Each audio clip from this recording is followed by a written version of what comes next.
The inventory listed 47 rooms, 12 outbuildings, 3 wells, 1 working mill, and a woman named Thea. Not a maid, not a housekeeper, not a governess or a cook or a laundress. Just her name, written in a clerk's neat hand between the entry for the wine cellar and the entry for the debts. Thea. Present on premises. Status unclear. Callum Drever, no, that name was taken. The new owner read the line twice. Let me start again properly. The inventory that arrived on Declan Harrow's desk on a Tuesday morning in October listed 47 rooms, 12 outbuildings, 3 wells, 1 working mill, and a woman. He read it twice. Then he set it down, poured himself a small measure of brandy he did not particularly want, and read it a third time. Thea. Present on premises. Status unclear. He was not a man given to sentiment. He had bought Fenwick Hall the same way he bought everything. Because it was practical, because the price was right, because the land surrounding it was some of the finest grazing land in the county, and he had plans for it. He had not bought it expecting a person to be listed between the Bordeaux and the unpaid creditors. He sent a letter ahead, as courtesy required. He received no reply. He went anyway. Fenwick Hall was not what he had imagined, though he could not have said precisely what he had imagined. Something grander, perhaps. Something more obviously in decline. Instead, it was simply quiet. The kind of quiet that had settled into the stones over a long time and become indistinguishable from the walls themselves. The drive was overgrown at the edges. The oaks were enormous and indifferent. The front door, when he knocked, took a long time to open. The woman who opened it was not a housekeeper. He knew this immediately, though he could not have explained how. She was dressed plainly enough, a gray wool dress, hair pulled back, no jewelry. But she stood in the doorway of Fenwick Hall the way a person stands in the doorway of their own home, not the way a servant stands in the doorway of someone else's. And there was something in the way her eyes moved across his face, quick and assessing and carefully neutral, that told him she was doing something deliberate. "Mr. Harrow," she said, not a question. "Yes," he said. "And you are?" A pause, brief but there. "Thea," she said. "I manage the household." Her name was Dorothea Vellacott, though she did not tell him that for some time. She had come back to Fenwick Hall 4 months before Declan Harrow arrived, in the early days of June, when the hedgerows were flowering, and the mill was still running, and her father was still, technically, alive. He had been dying for several months by then, a quiet, stubborn kind of dying, the kind that kept you in a chair by the window rather than in a bed, that let you read in the afternoons and fall asleep over your correspondence and forget, sometimes, for an hour at a time, what was coming. She had come because he had written to her. A single page, in handwriting that was shakier than she remembered. "I have done something I cannot undo. Come if you can. Come before it is too late to explain." She had been living in Edinburgh for 3 years by then, teaching French and watercolor to the daughters of respectable families, telling people her own family was in the South, telling herself she had made her peace with it. She had not made her peace with it. She had simply been very far away, which is a different thing. She came. Her father, Lord Vellacott, the previous owner of Fenwick Hall, the second Baron Vellacott, a man who had spent 20 years making a series of financial decisions that each seemed reasonable in isolation and catastrophic in sequence, was sitting by the window in the library when she arrived. He looked smaller than she remembered. He looked like a man who had been carrying something very heavy for a very long time and had recently put it down, not out of relief but out of exhaustion. "Thea," he said when she came in. And then, after a moment, "You're thin. You're dying," she said. He acknowledged this with a slight incline of his head. She sat down across from him, and they looked at each other for a while. And then she said, "What have you done?" He told her. He had sold Fenwick Hall, not in the way things were supposed to be sold, with solicitors and advertisements and careful consideration, but quietly, urgently, to cover a debt that had grown beyond his ability to manage. He had sold it 6 months before he died, which meant he had spent 6 months living in a house that belonged to someone else, and he had not told anyone, least of all her. "The new owner will take possession after my death," her father said. "I have spoken to Alderton, his solicitor, and there is provision for the household staff. They will be kept on if they wish to remain. The house," he stopped. "The house will go. And me?" she said. He looked at his hands. "You were not in my care to provide for. You have been independent these 3 years." She understood what he meant. She had left at 22, after a particular argument about a particular decision he had made, regarding a particular man he had wanted her to marry. She had left, and she had built something of her own, small and precarious as it was, and she had not asked him for anything since. By the terms of their estrangement, she had forfeited the right to inherit. By the terms of the law, there was nothing to inherit anyway. The house was already sold. "Is there anything left?" she asked. "Some correspondence," he said, "some personal items, the portrait in the gallery." A pause. "And a letter. I have written you a letter. Alderton has it." She stayed for 3 months. She watched her father die slowly, in the chair by the window, reading in the afternoons, falling asleep over his correspondence. She did not make her peace with him, exactly. There was too much between them for that. Too many years of silence, and too many things said badly at the end of them. But she sat with him, and she read to him when his eyes were tired, and she learned the names of all the house staff, and she helped Mrs. Fenmore, the housekeeper, manage the accounts for those last few months, because there was no one else to do it, and because doing it gave her something to put her hands to. When her father died in September, she was the one who wrote to the solicitor. She was the one who arranged the small, quiet funeral. She was the one who told the staff what she knew, which was not enough, and promised to tell them more when she learned it. She did not leave. She told herself it was because there were things to be sorted, papers, accounts, the furniture that belonged to the family rather than the house. She told herself it was practical. She was not sure it was practical. She was not sure what it was.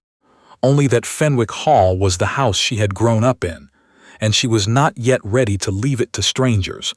And so she stayed, and she put on a gray dress and pulled her hair back and told herself she would go when the new owner arrived. He arrived in October, on a cold morning with a low sky, in a dark coat with good boots and an expression that she could not quite read. She opened the door. She said she managed the household. It was not, technically, a lie. Declan Harrow was not what she had expected. She realized in the weeks that followed, someone older, someone heavier, in manner if not in body, the kind of man who bought estates the way other men collected hunting trophies, as evidence of something. She had expected him to walk through the rooms of Fenwick Hall with the proprietary ease of someone who has never doubted their right to be anywhere. He walked through the rooms of Fenwick Hall as though he was trying to understand something. He asked questions, not the obvious ones, not about the acreage or the mill or the condition of the roof, though he asked about those too methodically, with a small notebook he kept in his coat pocket. But he asked about other things. Why the library had 2 fireplaces when no other room had more than one, who had planted the kitchen garden, and when. Why the portrait at the end of the gallery had been turned to face the wall. She had turned it herself, the day after her father's funeral. She had not quite been able to explain why, even to herself, only that she had walked past it on her way to bed and had not been able to bear being looked at by herself in oils in a house that was no longer hers. "I don't know," she said when he asked about the portrait. "It was like that when I arrived." He looked at her for a moment. Then he looked at the portrait, at the back of the canvas, the plain wood of the stretcher, the hook on the wall. "It seems a shame," he said, "to turn a painting to the wall. "Some paintings are better faced away from," she said, before she could stop herself. He looked at her again, differently this time. "Perhaps," he said. She had intended to leave by the end of October. It became the end of November and then December, and somewhere in the middle of December, she stopped counting the days until she would go and started simply living in them, which frightened her more than the counting had. He was not there all the time. He had other business. He was not a man of leisure, had never been one, had made his money through a combination of clear thinking and hard work and a willingness to be in the right place at the right time, which she learned gradually, in pieces, from Mrs. Fenmore and from the solicitor, Mr. Alderton, and from Harrow himself in the evenings when he ate in the small dining room and sometimes asked her, with a formality that she found both correct and oddly touching, if she had eaten, because the cook had made more than enough. She always said she had eaten already. She had usually not. He noticed. He did not say so directly. He simply, over the course of several weeks, rearranged the household schedule so that supper was served later and told Mrs. Fenmore that he preferred to eat when the accounts for the day were finished, which meant that the accounts needed to be finished, which meant that Thea, who was doing the accounts, because she had been doing them for 3 months, and Harrow had looked at the books and said, mild, that she seemed to have a better system than the previous arrangement, and had she any objection to continuing, needed to be finished first. She was not sure if he had done it deliberately. She ate supper with him 4 times before she admitted to herself that she hoped he had. The letter arrived in December, forwarded from Mr. Alderton's office to Harrow's solicitor in London, who sent it on to Fenwick Hall with a cover note that it had been found among Lord Vellacott's effects and was addressed to the estate, to be opened by the current owner. Harrow brought it to her, not to the household office where she did the accounts, not to the kitchen where she sometimes sat with Mrs. Fenmore in the evenings. He brought it to the library in the morning, and he knocked on the door, his own library, his own door, and waited for her to say, "Come in." He set the letter on the table between them. He had not opened it. "It's addressed to the owner of Fenwick Hall," he said. "I am the owner of Fenwick Hall." He paused. "But it concerns you." She looked at the envelope, her father's handwriting, even shakier than the letter he had sent her in Edinburgh. Her name, not Thea but Dorothea, and beneath it, in smaller letters, "For the attention of whoever holds Fenwick Hall after my death. She was here before the house was sold. She will be here after. Please read this and understand." She had not known about this letter.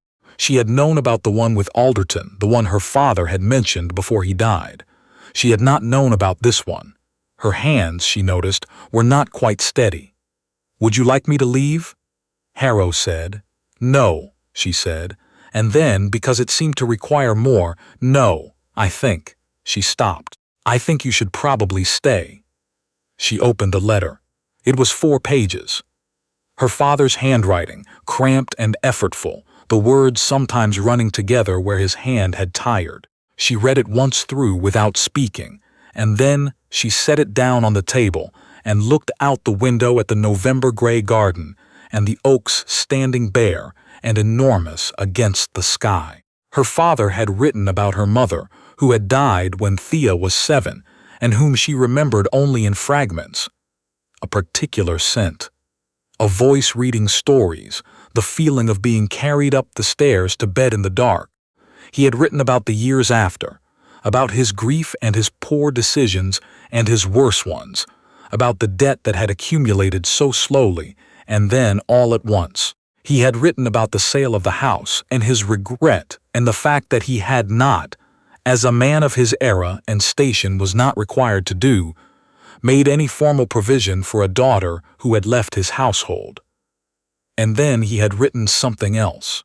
He had written that Fenwick Hall had come to him not through purchase but through his mother, who had been the only surviving child of the Fenwick family, and that the family deed of entailment which his solicitor had apparently failed to locate until it was too late, contained a provision that the hall could not be sold out of the family line without the consent of all surviving blood heirs.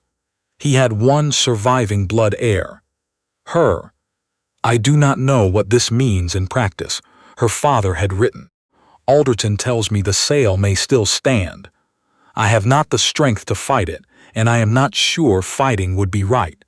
The man who bought it is not a bad man, from what I am told.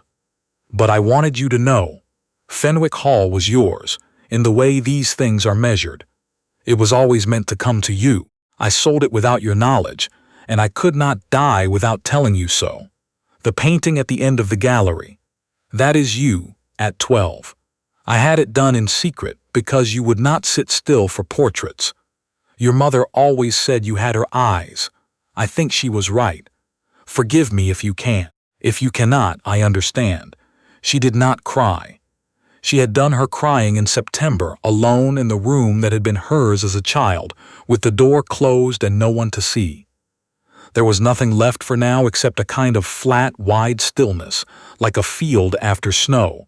She became aware that Harrow was watching her. She looked up. He had not moved. He was sitting very still across the table, and his face had the careful, particular expression of a man who is trying very hard not to show what he is thinking. He sold something, Harrow said, slowly, that he may not have had the full right to sell. Yes. A silence. And you came back, he said, after he died, and you stayed, yes, and you never said. She looked at him steadily. What would you have had me say? You had purchased the house legally in good faith. Pointing out that the sale might be contested would have required me to explain who I was and why I was here, and I was not. She stopped. Started again. I was not ready. To contest it? To be anyone, she said. I was not ready to be anyone yet. He was quiet for a long moment. Outside, a crow landed on the garden wall and then immediately left again, as if it had changed its mind. The portrait, he said at last. At the end of the gallery. Yes, you turned it to the wall. I did. He stood up. She thought he was going to leave, thought she had, somehow, said too much, asked too much of his patience, simply by existing. But instead he walked to the gallery door and opened it, and after a moment she followed him. The portrait was at the end of the long room, still facing the wall, the canvas dark against the pale plaster.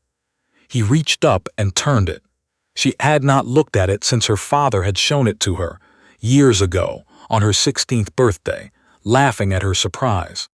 The girl in the portrait was 12 and had her mother's eyes and a particular expression, not quite smiling, not quite serious, that Thea recognized as the face she made when she was trying to understand something.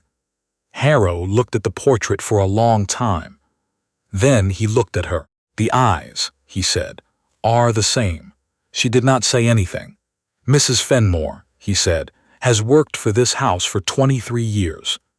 She told me, the first week I was here, that the late Lord Vellacott had a daughter, that she had been away for several years, that she was the sort of person, Mrs.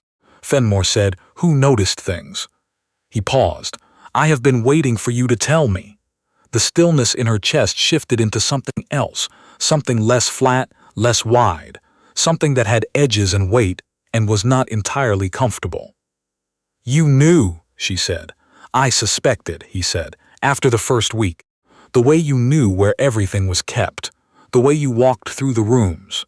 He looked at the portrait again. The way you never quite looked at the painting, and you didn't say anything. Neither did you, he said. A long pause. Long enough that she heard the wind in the oaks and the distant sound of the mill and the ordinary sounds of the house going about its afternoon. Mr. Harrow, she said. Yes. What happens now? He was quiet. He was the kind of man, she had learned, who did not answer questions he had not yet finished thinking about. She had come to find this less frustrating than she initially had, and then to find it, against her better judgment, quietly reassuring.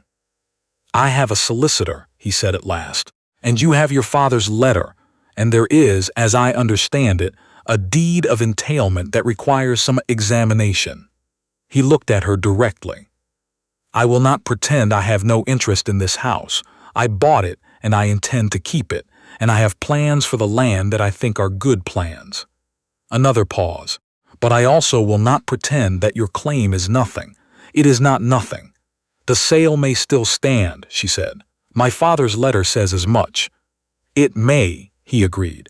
That is a question for the solicitors. He was quiet for a moment. That is not the only question, however. She waited. You have been managing this household for 5 months, he said.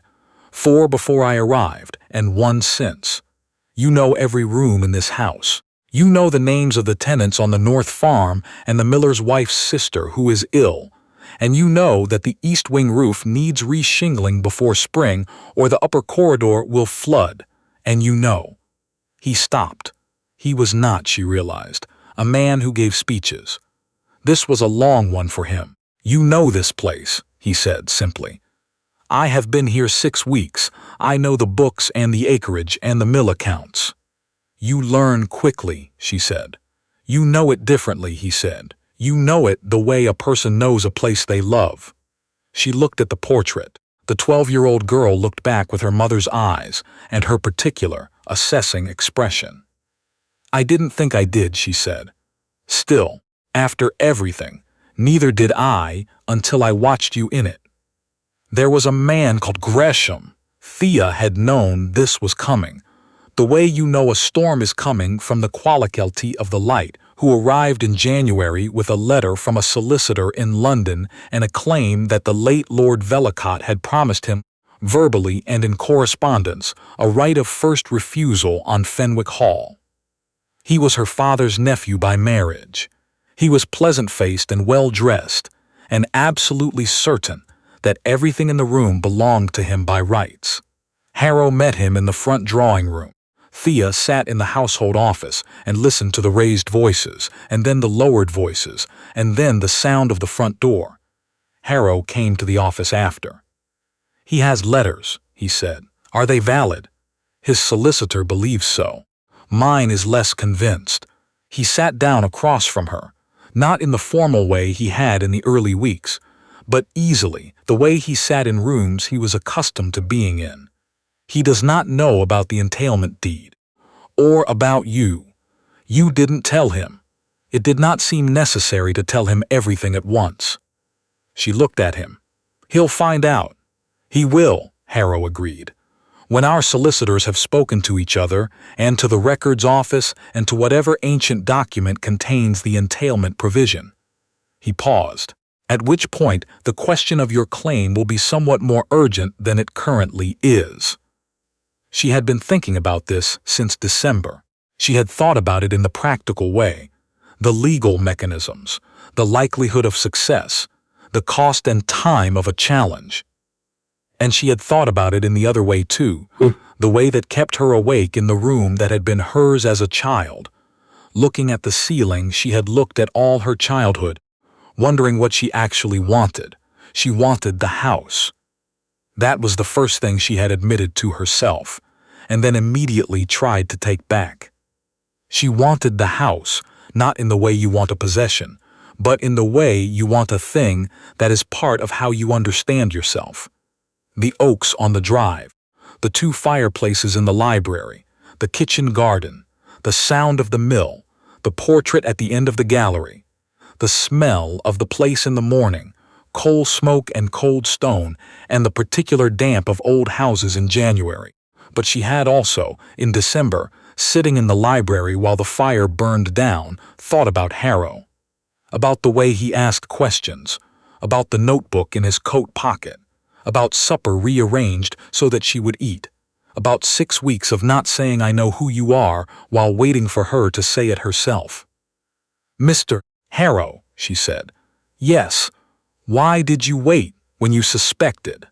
He considered the question with his usual deliberateness. Because you were not ready to be anyone, he said.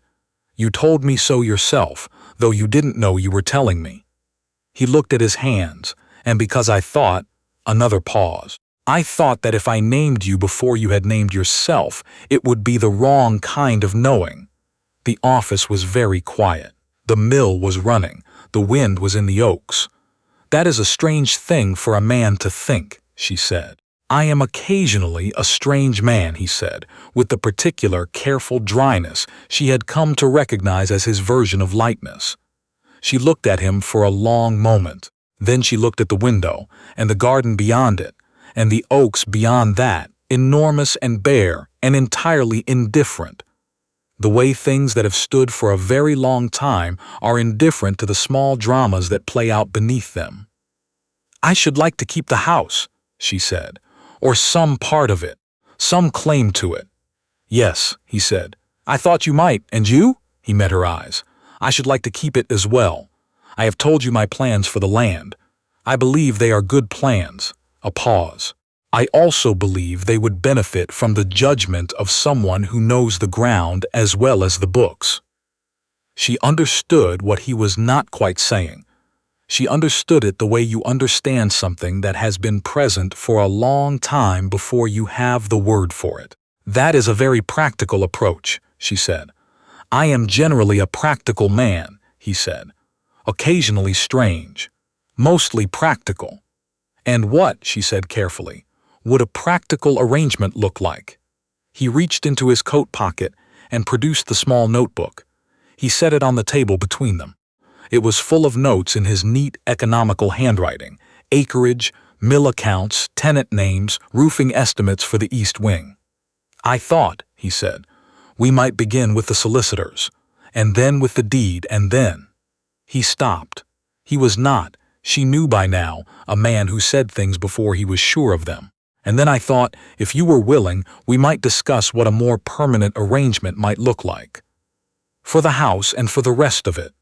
She looked at the notebook. She looked at him. "I have not been very honest," she said. "No," he agreed, "nor entirely dishonest. You said your name was Thea. It is Thea, Dorothea Vellacott." "Yes," he said, "I know." She let out a breath she had been holding, she thought, since June. "The east wing roof," she said, "needs reshingling before spring. The North Farm tenants. The Breckett family. They have 4 children and the youngest is ill, and they are 3 months behind on the rent." "I know," he said. "Mrs. Fenmore told me. I have spoken to them about a revised arrangement." "You have?" "Last week," he said. "I was going to tell you." She looked at him. He looked back, steady and quiet, with the particular expression that was not quite a smile, but was the nearest thing to warmth she had learned to recognize in his face. "You are occasionally a very strange man," she said. "Yes," he agreed. The fire had burned low.